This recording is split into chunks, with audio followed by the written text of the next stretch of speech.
नमस्कार, मी doctor Padmashri Shende, consulting homeopath, Mohol district Solapur येथे प्रॅक्टिस करते.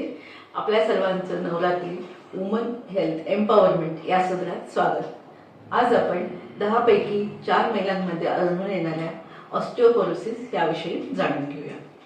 सर्वात आधी ऑस्टिओपोरोसिस म्हणजे अस्थिक्षय किंवा हाडांचा ठिसूळपणा किंवा हाडं कमकुवत होणे याला ऑस्टिओपोरोसिस म्हणतात. म्हणजे हाडांमध्ये पोर्स म्हणजे लहान लहान छिद्र तयार होतात, त्याला ऑस्टिओपोरोसिस असं म्हणतात.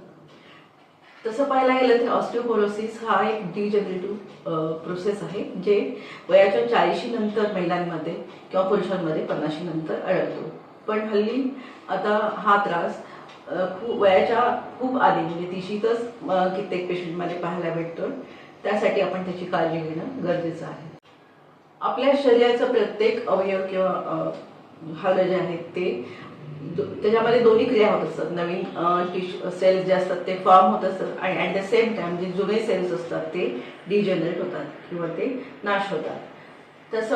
तशी ही जी प्रोसेस असते, सुरुवातीला जेव्हा आपण 20-30 असतो, ही प्रोसेसमध्ये नवीन तयार होणाऱ्या सेलची संख्या जास्त असते आणि डिजनरेट होणाऱ्या सेलची संख्या कमी असते. पण जसं वय वाढेल तसं ही प्रोसेस उलटी होते. म्हणजे नवीन सेल्स जे तयार होत असतात ते कमी प्रमाणात होतं आणि सेल डिजनरेट होणं जी आहे ती जास्त होते. त्यामुळे बोनमध्ये जी डेन्सिटी आहे ती कमी होत जाते.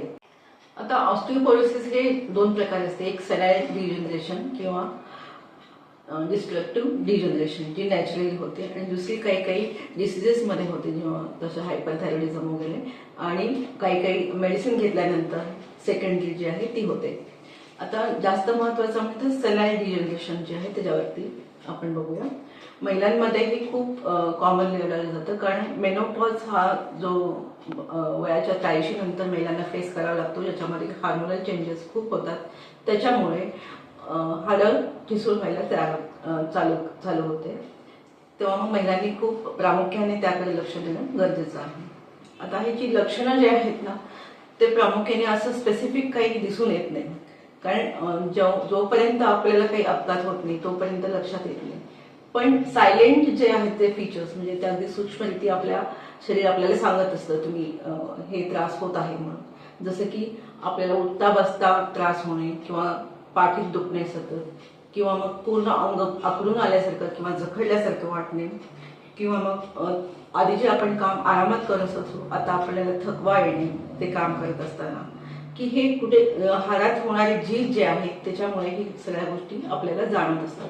पण आपण त्यावेळी अलर्ट म्हणून त्याकडे लक्ष द्यायला पाहिजे आणि डॉक्टरांकडे जाऊन आपली काही टेस्ट करायला पाहिजे. म्हणजे आपल्या बोनची डेन्सिटी किती आहे ती टेस्ट करतात आणि तुमच्या ब्लडमधलं कॅल्शियम लेवल किती आहे आणि तुमच्या ब्लडमधलं व्हिटॅमिन D3चं लेवल किती आहे.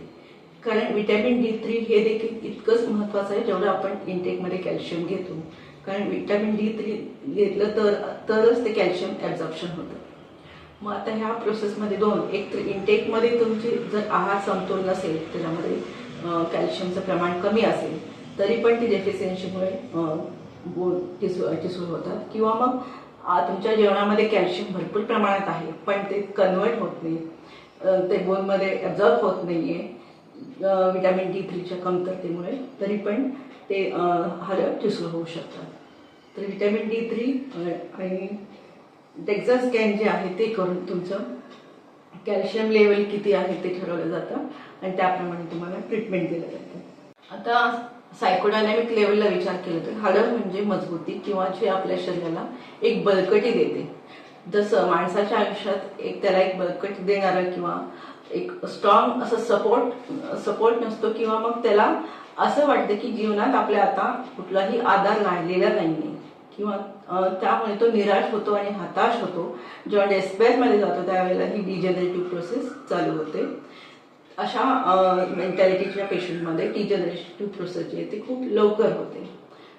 आता ह्याच्यावरती मॉडर्न मेडिसिनप्रमाणे कॅल्शियम सप्लिमेंट किंवा मग प्रोटीन्स इंटेक पावडर्स सप्लिमेंट देतात. पण होमिओपॅथीमध्ये देखील ह्याच्यावरती खूप सारे मेडिसिन्स आहेत, जसे की कॅल्किराफॉस किंवा फेरमफॉस. ह्या सगळ्या रेमेडीज ज्या आहेत ती डिजनरेटिव्ह प्रोसेस जी आहे ती थांबवते आणि तुमचं जे ऑस्टिओपोरोसिस आहे बोन्सला परत त्याची डेन्सिटी परत आणून देते. त्यामुळे प्रत्येकाने होमिओपॅथिक औषधाचा वापर करावा.